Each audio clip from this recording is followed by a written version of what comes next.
Hello friends, how are you doing this November?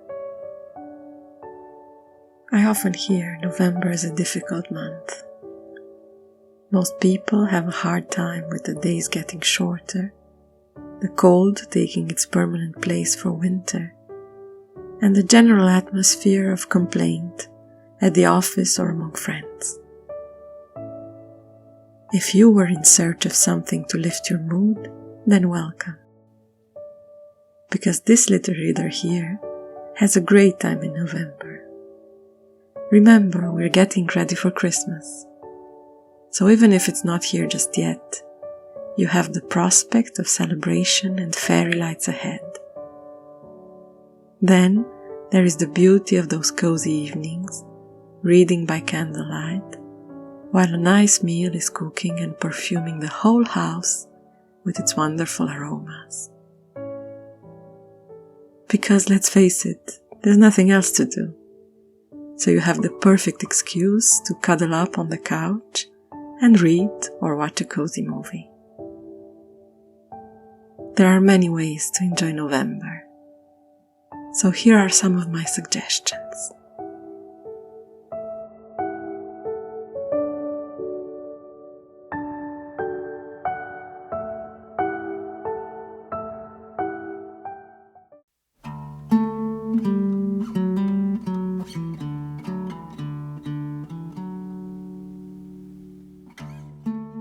Just when you feel like nothing is going your way, is when you need to take up the practice of a gratitude journal. It's easy to do it when all is sunny and perfect, but the real purpose of this practice is to get you to focus your attention on the good stuff when you're feeling down. So choose a nice notebook, or maybe just an old glass jar that you fill with little pieces of paper. Either way, write it down. Ideally, 3 things you are grateful for this day. And maybe invent a gratitude ritual on New Year's Eve, when you open the jar or the notebook and read back all that was good this past year, so that you can move into the new one with a light heart and grateful soul.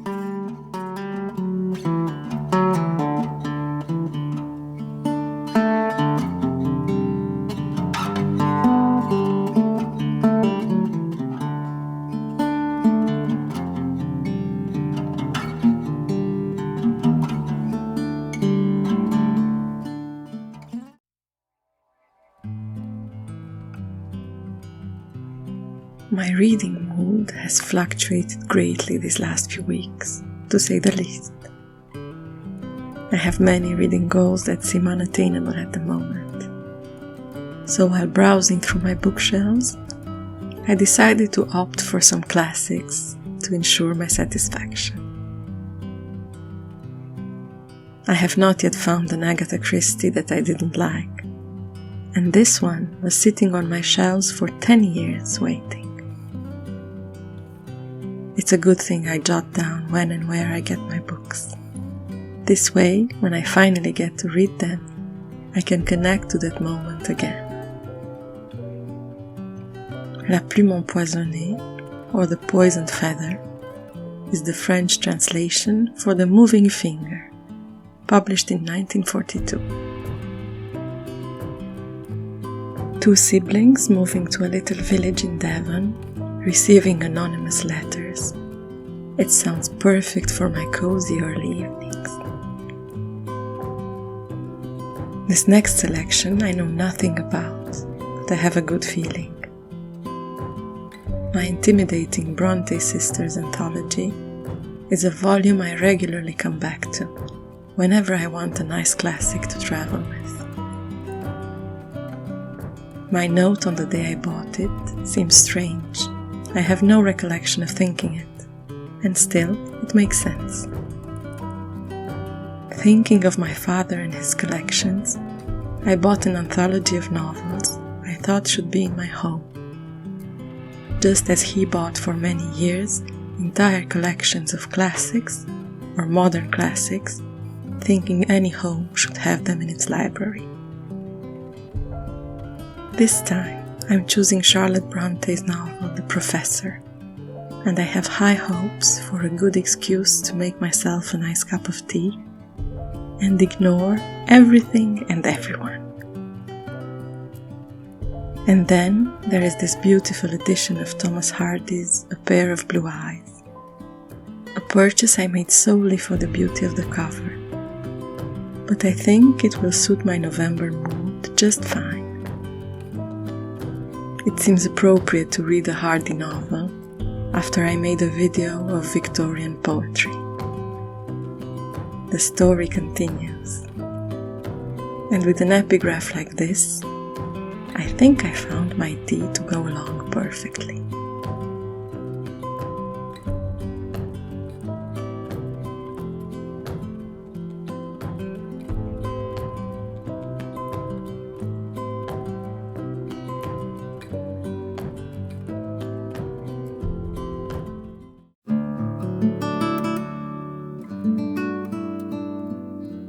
You already know my passion for oolong tea, and I have recently found a flavored oolong for special occasions.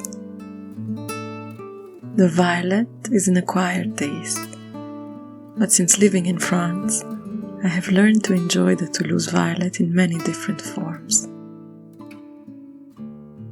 This tea is an elegant invitation to a moment of self-indulgence.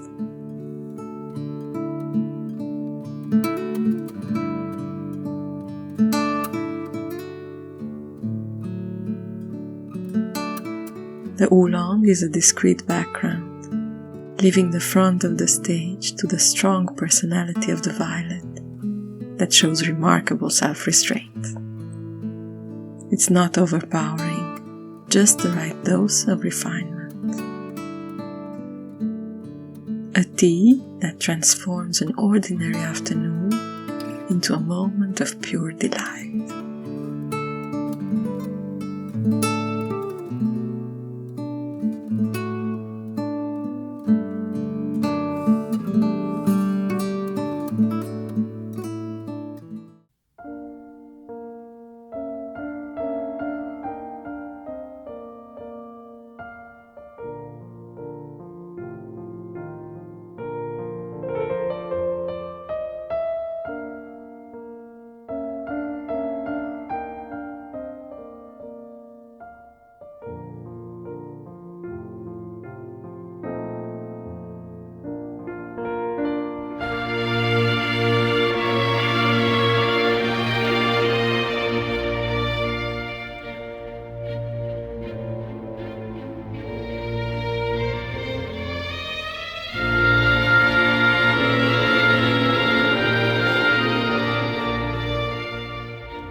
My memories of November evenings as a child often depict the record player my parents used to plug in on special nights.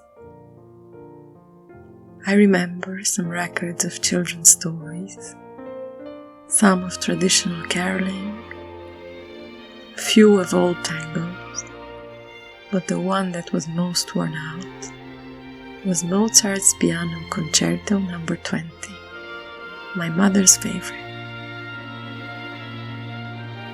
Since classics are front and center this month, I thought I should give myself a treat and listen to this special concert that brings back so many memories of cozy evenings. Just like olfactory memory, I believe musical memories can instantly transport you to a moment in time, with all the emotions and intense feelings revived in an instant. This concerto makes me feel like a happy child again.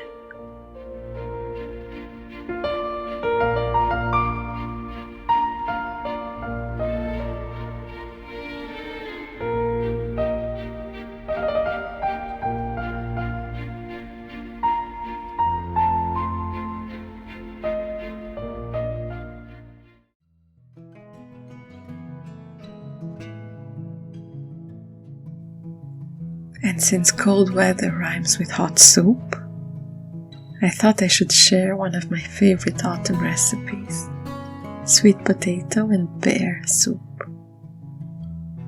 Easy to make, yet so satisfying. This creamy concoction is just what you need to forget the damp cold outside and have one more thing to add to your gratitude journal. The full recipe is on my website as always.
I hope my November enthusiasm has been contagious, and that I managed to rehabilitate the reputation of this underrated month of the year.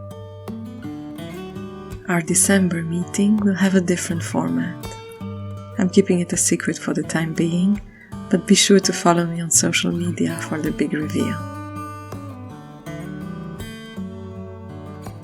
Until next time, enjoy your reading and your ritual.